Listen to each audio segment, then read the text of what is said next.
व्यक्तित्व में दिव्यता, तो आप सब जानते हैं, अनुभवी है कि जिसमें दिव्यता होती है वो आत्मा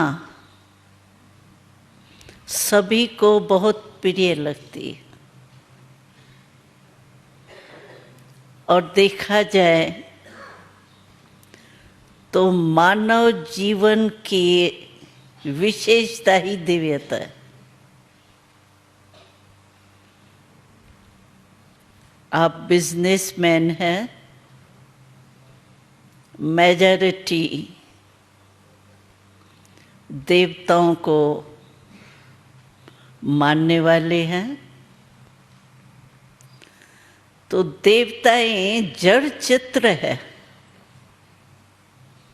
चैतन में होके गए है वो तो ठीक है, लेकिन इस समय तो जड़ चित्र है। फिर भी आत्माओं को क्यों अपने तरफ खींचते? चित्र को बनाने वाला जो चैतन मनुष्य आत्मा है, उसको कोई नहीं पूछता,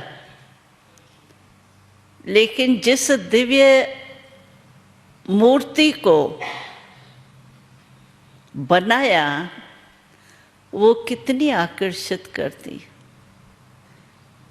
है। तो वो भी मनुष्य रूप में,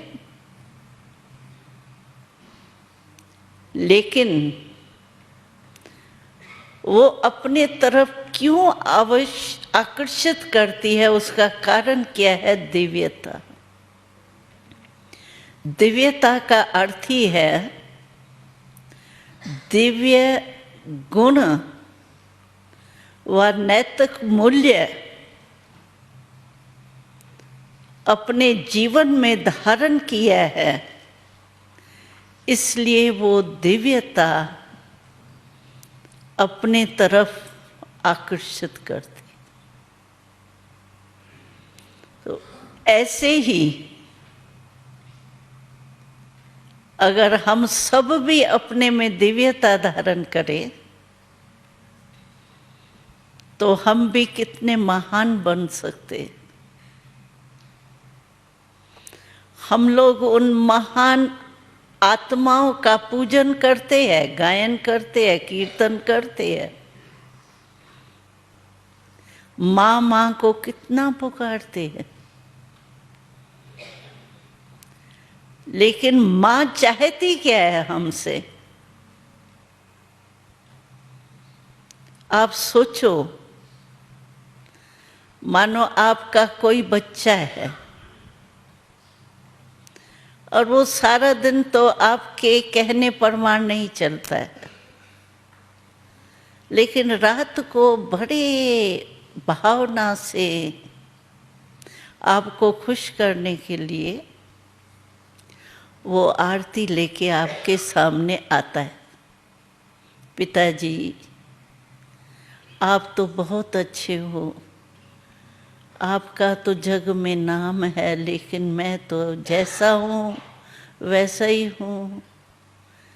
और आरती आपको स्वीकार होंगी? आप आरती को स्वीकार करेंगे कि यही सोचेंगे कि ये आरती क्या करें? आप तो हमारे कुल के दीपक बनो, दिव्यता अपने में धारण करो। ऐसे ही सोचो, जब हम देवताओं के आगे जाते हैं तो हम भी उनके बच्चे ही बन के जाते हैं। माँ कहते हैं, बाप कहते हैं। क्या वो हमारे इस सिर्फ आरती से राजी होते होंगे? वो खुश होते होंगे?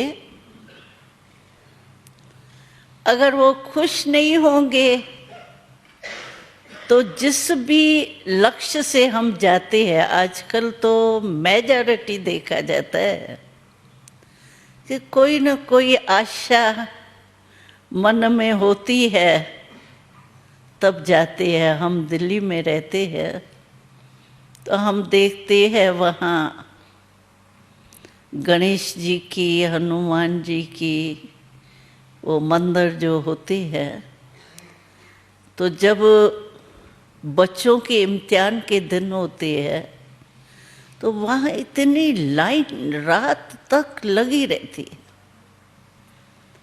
तो हमने एक बारी उनसे पूछा कि यूथ और इतनी लाइन वो लेके प्रसाद का वो दोना और लाइन में खड़े हैं।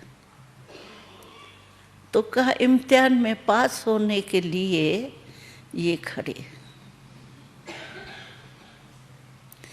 चाहे किसी भी आशा से जाते हैं, लेकिन आशा पूर्ण तब होती है दिल से।